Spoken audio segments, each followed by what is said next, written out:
Hello and welcome. I am Tanguy van der Werve, and this is another edition of EFAMA's Expert Insights video series. I am excited to be joined today by Samantha Ricciardi, CEO of Santander Asset Management, who was elected as President of EFAMA at our AGM in June this year. Samantha, thank you very much for accepting to participate in this interview. Congratulations again on your election as EFAMA President and on leading your first board meeting today. Now, what has motivated you to work with EFAMA on top of your very busy schedule as CEO of Santander AM? So thank you, Tanguy, for having me here today, and thank you for having me as President of EFAMA. Today was certainly an exciting morning, my first, as you say, board with everyone.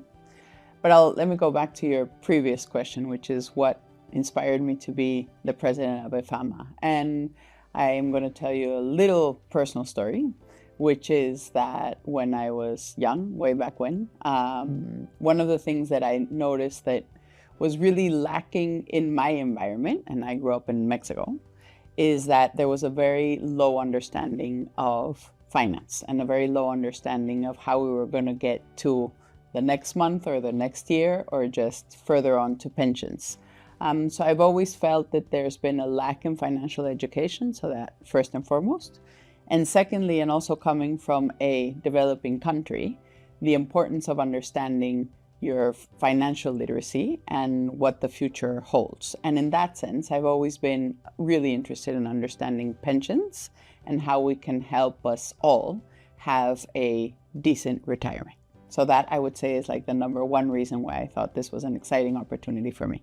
And I should have mentioned it, but you are the first female president of EFAMA since EFAMA was established 51 years ago. So today you mentioned pensions. We had a very constructive discussion with Tilman Luder from DG FISMA at the European Commission. He's leading the work of the Commission in the pensions field.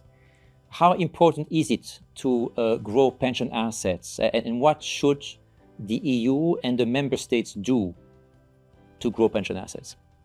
So I think that was certainly a great way to start my new presidency, is having such an important topic and with a speaker like Tilman Luder, and then being able to listen to all of the different views of the country state. So, I mean, first and foremost, I think that we are all seeing the tremendous lack that we're facing in Europe and in many other countries in terms of people being able to enjoy a proper pension. And I think that there's always been a belief that the government will take care of us all because we've been contributing with our taxes.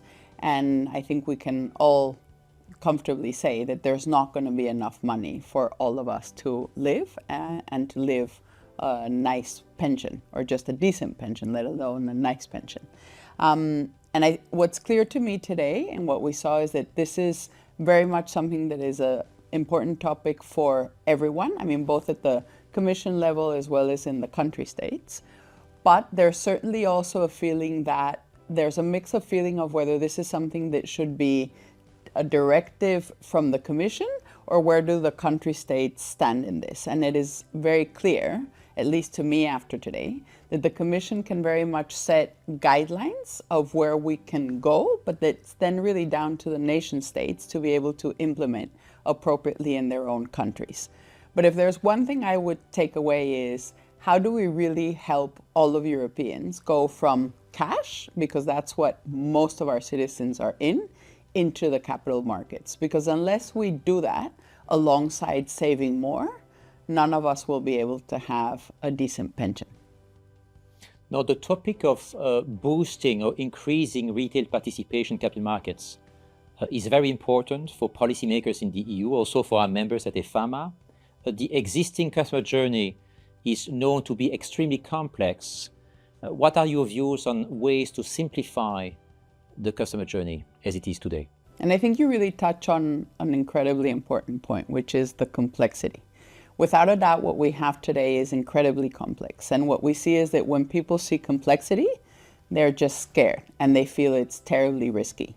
So it is hopefully part of what we can achieve here with all of the member states is to really say, how can we simplify the journey for clients? Because unless clients, customers, just Europeans are able to understand what they're doing with their money, they're just not going to move out of cash. So if there's one thing to take away here is how do we help simplify the journey for clients to really understand what their money is going to be doing for them when they're moving it from cash into anything else. And what we have today is still incredibly complex. So moving to UCITS, we hear that UCITS is an international gold standard. You are very active in Latin America. How do you see the UCITS brand? And what do you think should be done to ensure that UCITS remains this international gold standard? So I think you're right to say that UCITS, as of today, is very much considered as a gold standard, I would aim to say globally.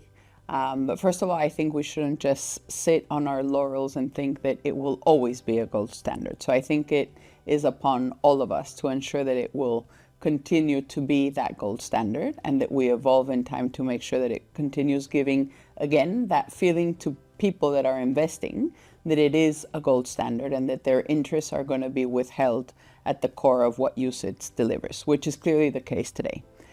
But again, I wouldn't just stick to the fact that it's a gold standard and that it will always be so. So I think we need to make sure that we evolve with it.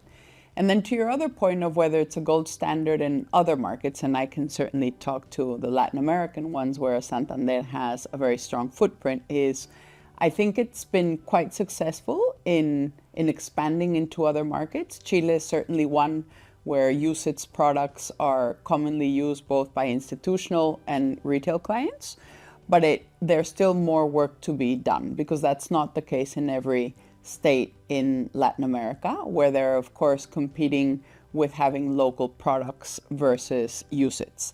So I guess in a nutshell, what I would say is there is a very clear understanding in Latin America that UCITS is very much of a gold standard in terms of guidelines, but I think there's still work to be done in terms of getting more country states involved with UCITS and giving it the same treatment than other products have in Latin America.